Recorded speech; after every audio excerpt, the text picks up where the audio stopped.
안녕하세요. 남편과 결혼한 지 이제 반년 된 30대 여성입니다.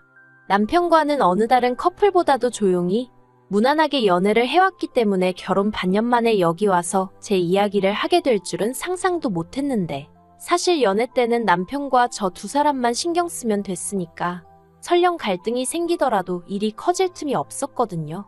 서운한 일이 있으면 그 자리에서 바로바로 이야기하고 오해가 쌓이지 않도록 풀었으면 되었으니까요. 그런데 결혼을 하고 나니까 일단 제 입장에선 남편뿐만 아니라 남편 식구들과의 관계도 신경을 써야 했고, 그렇다 보니 계속 상황을 살펴야만 하는 게 여간 힘든 일이 아니었어요. 그리고 남편과의 관계는 뭐랄까, 쌍방이 합의가 된 상황이었어요. 하지만 시댁 식구들, 특히나 어머님은 당신은 시어머니고 저는 며느리니 옳고 그름이나 경우에 상관없이 무조건 제가 숙이고 어머님 뜻에 따라야 한다고 생각하시더라고요. 그리고 제 입장에선 솔직히 납득하기가 어려웠지요. 그러다 이번에 제사 문제로 어머님과 부딪히면서 일이 이 지경이 될 거라곤 상상도 못했습니다. 남편하고는 대학 시절부터 친구로 지내다가 사회인이 되고 나서 뒤늦게 연인 사이로 발전한 케이스예요. 그렇다 보니 남편에 대해서는 잘한다고 생각했음에도 불구하고 제가 모르는 것들이 많았더라고요. 특히나 가족관계에 있어서는 남편이 워낙 평소에도 과묵한 타입이라서 눈치채지 못하고 있었는데, 결혼 이야기가 나오고 나서야 남편이 할 이야기가 있다며 가족관계에 대해서 말을 꺼내대요. 그리고 알고 보니 남편의 친어머님은 남편이 중학교를 다니던 때 지병으로 돌아가셨고, 이후로 사별하신 아버님이 지금의 새어머님과 재혼하셨답니다. 새어머님도 초혼은 아니셨고 자식도 둘 있으셨고요. 그래서 졸지에 외동이던 남편에게 2명의 동생이 생겼다네요. 그리고 남편의 걱정과 달리 남편의 가족관계에 대한 고백은 결혼에 있어 제가 결정을 내리는데 별 영향을 끼치진 않았습니다. 아니, 오히려 결혼을 더 하고 싶게 만든 것도 같네요. 사실 그동안 저희 부모님을 만나면 평소답지 않게 살갑게 굴고 저희 부모님을 좋아라 하더니 그런 사정이 있었구나 싶어서 그랬나? 어디 정붙일 곳이 마땅치 않았나 보다. 그런 생각이 들어서 더 잘해주고 싶었거든요.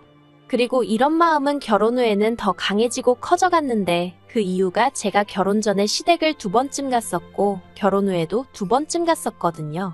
그리고 그때마다 새어머님이나 시동생들이 남편에게 대놓고 무안을 준다던가 그런 건 없었어요. 오히려 하하호호, 겉에서 보기엔 말하지 않으면 재혼 가정의 이복 형제인지 모를 만큼 평범해 보였달까요.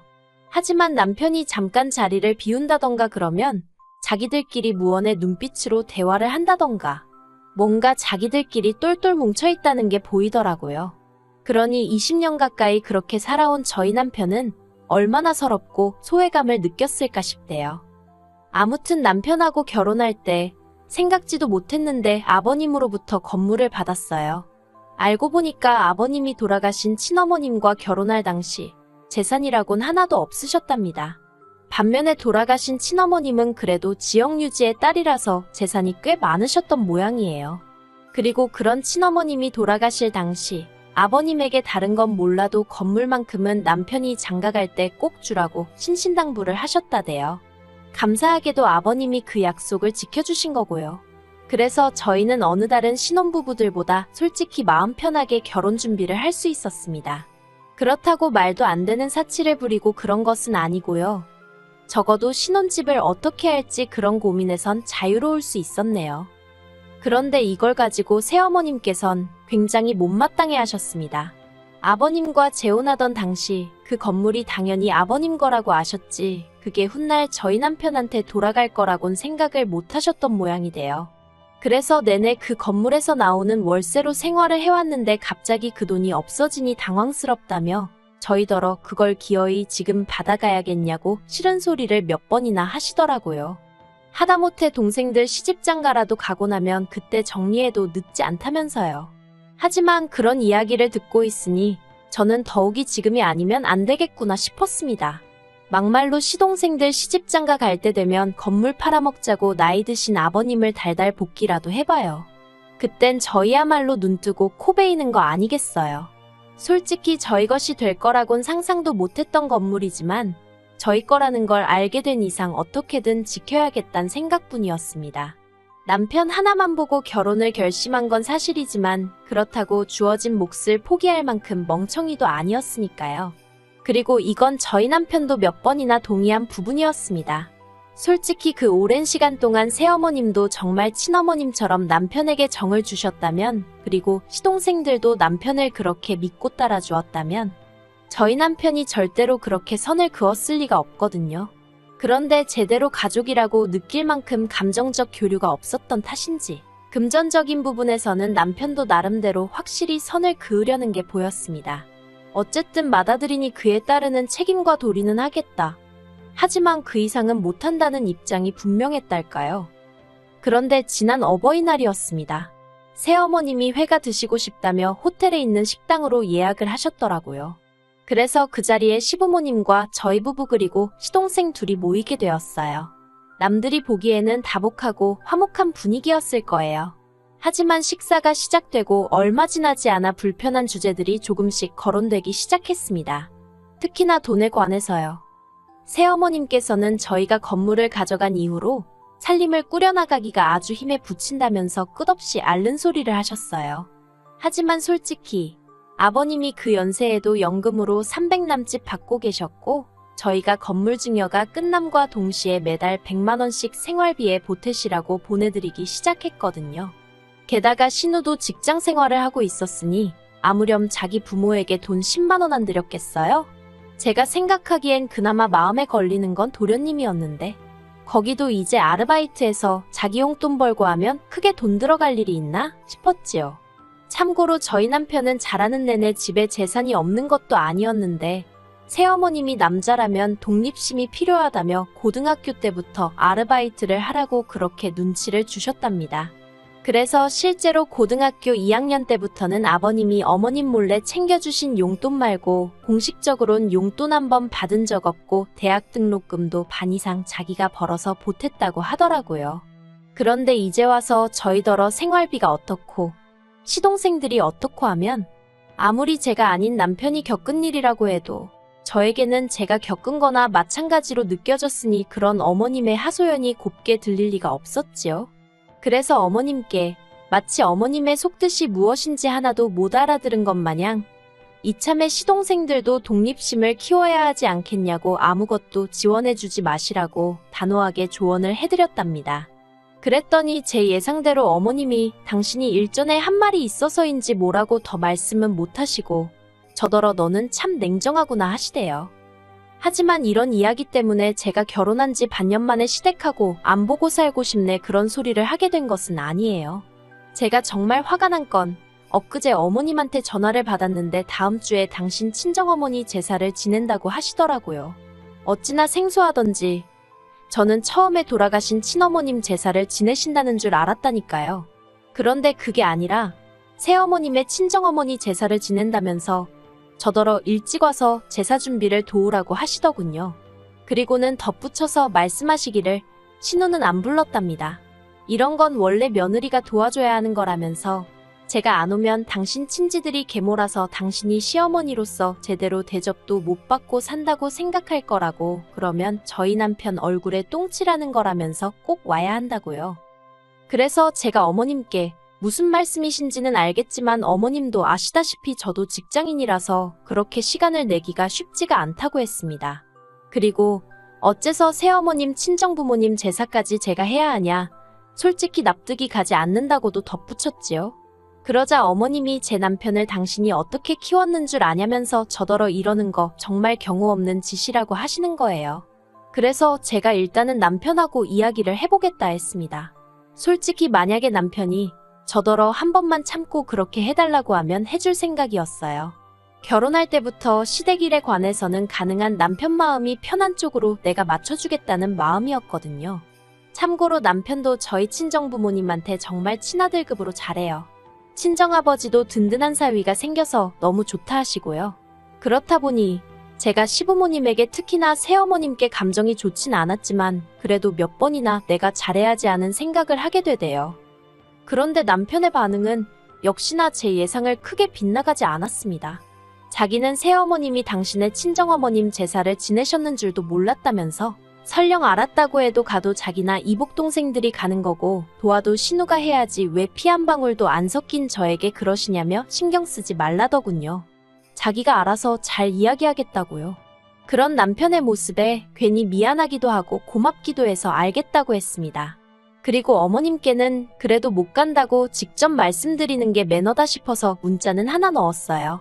남편하고 상의해봤는데 제가 참석하는 게 바람직한 것 같지 않다는 식으로요.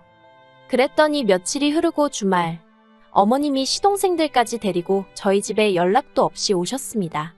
부서질 듯 누르는 현관벨 소리에서 이미 어머님이 왜 오셨는지 어느 정도 짐작이 되었다고 해야 할까요?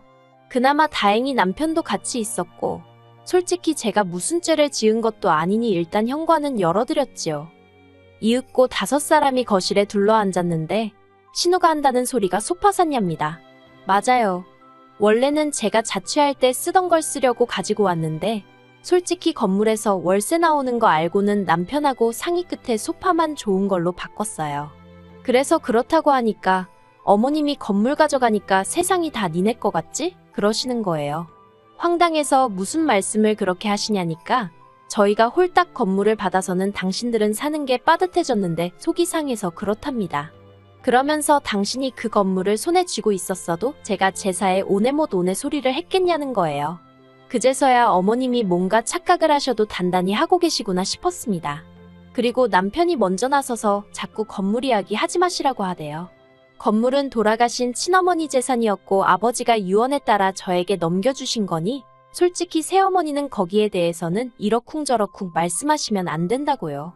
그러자 새어머님께서 하신다는 소리가 당신이 마음만 먹었으면 그거 진작에 팔아버리고 다 써버릴 수도 있었는데 저희 남편이랑 이복 동생들 한번 잘 키워보려고 알뜰살뜰 쥐고 있었던 거라며 그게 다 자기 덕분이라는 겁니다. 듣고 있는데 황당했지요. 거기서 매달 나오는 월세를 그렇다고 모아서 저희 남편을 주신 것도 아니고 20년 가까운 세월 동안 거의 남는 것 없이 받아서 다 쓰시며 사셔놓고는 알뜰살뜰이라는 둥 지켜준 거라는 둥. 그리고 남편도 저랑 비슷한 생각을 했는지 급기야 웃더니 어머님도 생각보다 재밌으신 분이라며 말을 이어갔습니다. 말은 똑바로 하자고 그 월세 받아서 솔직히 어머님하고 이복 동생들이 거진 다 썼지 않냐고. 막말로 아버님이 돌아가시기라도 했으면 지금까지 이 관계가 유지나 되었겠냐고요. 그리고 저는 남편 말에 하나 틀린 거 없다고 생각했어요.